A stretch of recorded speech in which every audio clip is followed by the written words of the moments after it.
콜드브루 1+1 행사가 있죠. 아, 그럼 뭐 어떤 내용이었어요? 어떤 광고 없이 리트윗, 그러니까 트위터 상에서 리트윗이 몇십만 건이 나오고 두세 군데에서 기사가 나오고, 그리고 그때 아이돌의 팬덤을 경험을 했죠.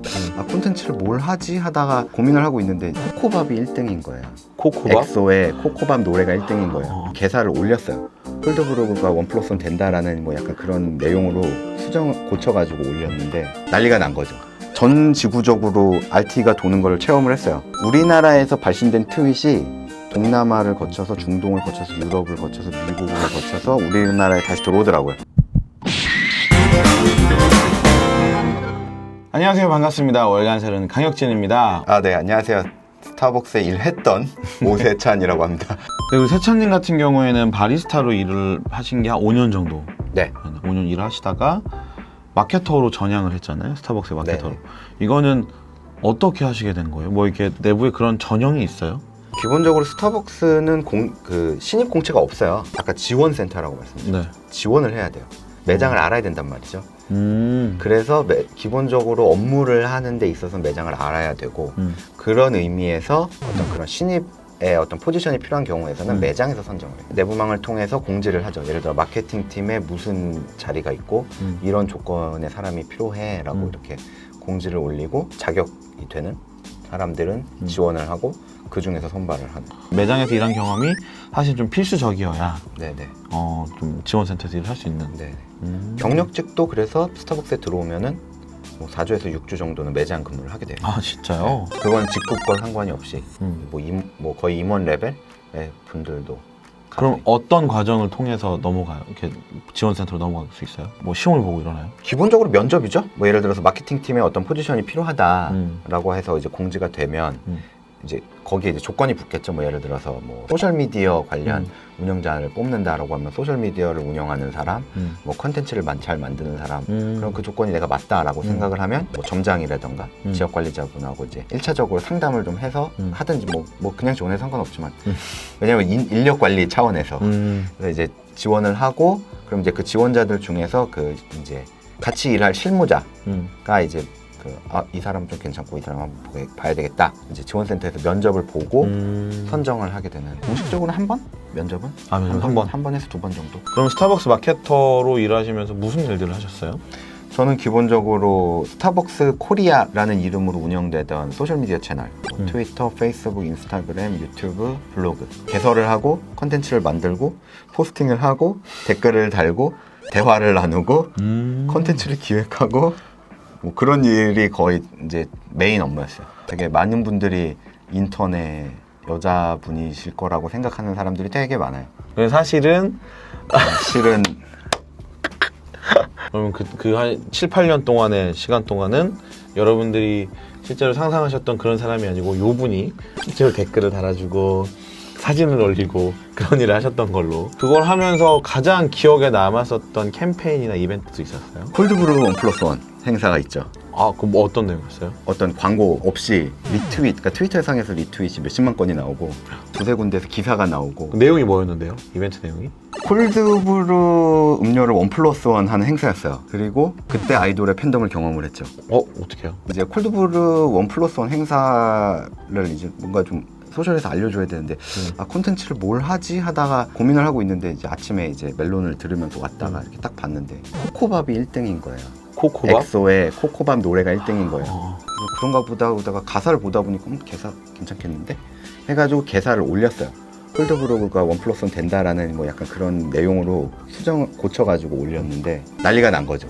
아, 그냥 엑소 노래를 그냥 콜드브루 관련된 걸로 그냥 개사를 해서. 네네. 어디에도 엑소라는 단어가 없고 그냥 단지 그냥 나는 멜론에 뜬 가사를 보고 고쳐가지고 올렸어요. 그랬는데 그게 팬덤의 전쟁터가 됐고, 스타벅스 그 담당자가 엑소 팬이다 가 돼서 엑소 팬에서 이제 첫날 리트윗이 엄청 생기고, 둘째 날 이제 그 당시에 뭐 방탄, 빅뱅 뭐 이런 팬덤에서 왜 엑소만 하냐?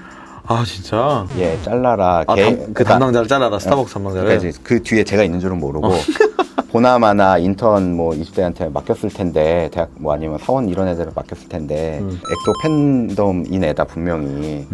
그러니까 그런 거 아니겠느냐 해가지고 이제 한번 또 이제 전쟁이 나오고, 이제 엑소 팬들은 어디에 엑소라는 단어가 있냐, 이게 엑소놀인지 니네 어떻게 알았냐, 뭐 이런 식으로 이제 전쟁이 한 3일간 붙는 가운데 전 지구적으로 RT가 도는 걸 체험을 했어요. 전 지구적으로? 네, 이게 우리나라에서 발신된 트윗이 동남아를 거쳐서 중동을 거쳐서 유럽을 거쳐서 미국을 거쳐서 우리나라에 다시 들어오더라고요. 일본 막 미국 이런 데서 막 스타벅스 코리아가 뭐 엑소를 썼다 막 뭐 이런 식으로도 얘기가 나오고 회사에서 난리가 나고, 둘째 날 막 팬덤들이 이제 소위 말하는 총공을 해가지고 고객센터에 전화해가지고 잘라라, 사과문을 내라, 개인적인 선호를 왜 여기에 개인적인 담아서 쓰냐, 선호를 왜 회사 공식 계정에다 쓰냐부터 시작해가지고 난리가 나서 사과문이 나왔어요. 그래서? 나 했어요. 그래서 뭐 그런 거 아니다, 뭐 그런 식으로 얘기가 됐었고, 보도자료 낸 것도 아닌데 조선일보인가 중앙일보인가 이런 메인 일간지 기사도, 저는 개인적으로는 조금 되게 만족스러웠던 게 보통 스타벅스 뉴스에 그렇게 그닥 관심이 없는 남초 커뮤니티에서도 스타벅스에서 이런 행사를 하는구나라는 걸 알았어요.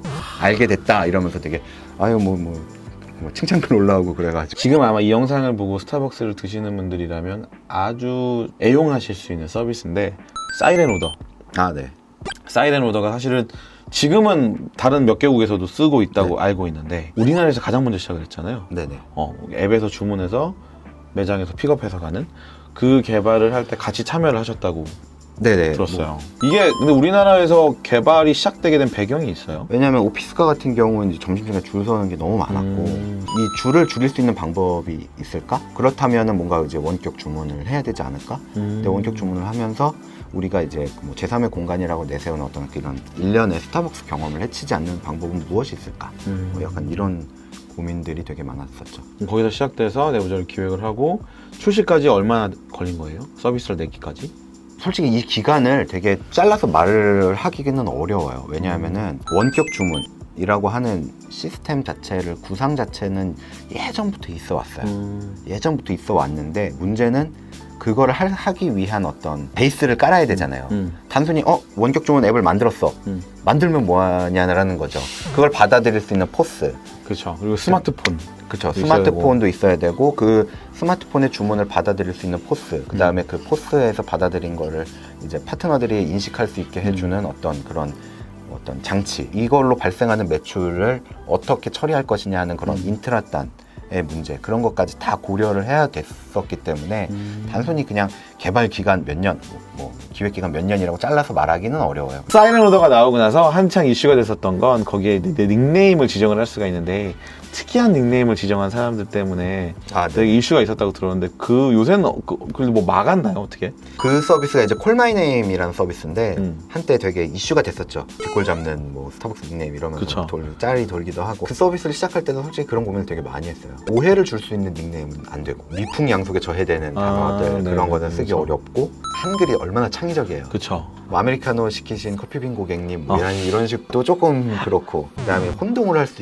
줄 수 있는 거, 뭐 예를 들어서 짜장면 시키신 고객님 뭐 이런 것들, 솔직히 매장 입장에서 혼동이 될 수가 있거든요. 그리고 전 국민이 다 아는 건 아니니까 짜장면 시키신 고객님을 듣고 이거 짜장면 파나보다라고 생각할 수도 있는 소지가 있잖아요. 그럴 수도 있나요? 네네. 사람들이 처음에 신기해서 막 하다가 지금은 이제 너무 튀기보단 자기가 쓰기 편한 걸로 네네. 많이들 하시는 것 같아요. 사실은 이제 스타벅스가 요즘 가장 핫하게 이 도마 위에 오르게 된 건 사실은 굿즈잖아요. 네. 서머 레디팩이라고 하는 그 작은 가방 때문에, 심지어 최근에는 기사 나왔던 게, 어떤 여의도에서는 200 몇십 잔을 커피를 주문하고 커피는 놓고 그 서머 레디팩 굿즈만 챙겨갔다, 뭐 요런 얘기도 나오는데, 내부적으로는 어떻게 평가를 하세요? 요런, 뭐 지금 나온 지 2년 됐지만.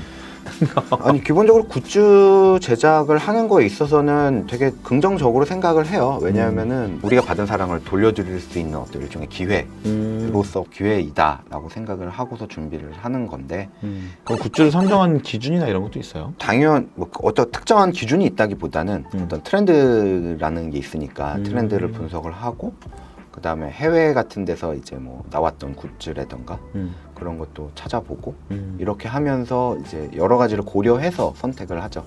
이 굿즈를 줬던 게 언제부터 이렇게 주기 시작한 거예요? 글쎄요, 이거는 좀 역사가 좀 됐죠. 예전에는 이 프리퀀시라고 하는, 지금은 이제 앱으로 모으지만 옛날에는 스티커나 도장이었단 말이에요. 맞아. 많은 분들은 기억을 못 하실지 모르겠지만 보증금이 있었어요. 컵 보증금. 50원씩 네. 환경보증금. 기억나요. 아메리카노가 4,100원이면 우리는 4,150원을 지불을 하는 거예요. 그럼 그 환경보증금을 적립을 해놨다가 컵까지 오면 돌려주고, 맞아요. 만일 이제 돌려주고 돈이 남으면 그걸 고객한테 돌려줘야 되기 때문에 그때 그 당시에도 굿즈를 만들었었어요. 뭐 예를 들어 포스트잇이라던가 뭐 마우스패드라던가 이런 거를 만들어서 증정을 하기도 했단 말이에요. 어떻게 보면 그게 어떻게 보면 시작일 수도 있을 것 같아요.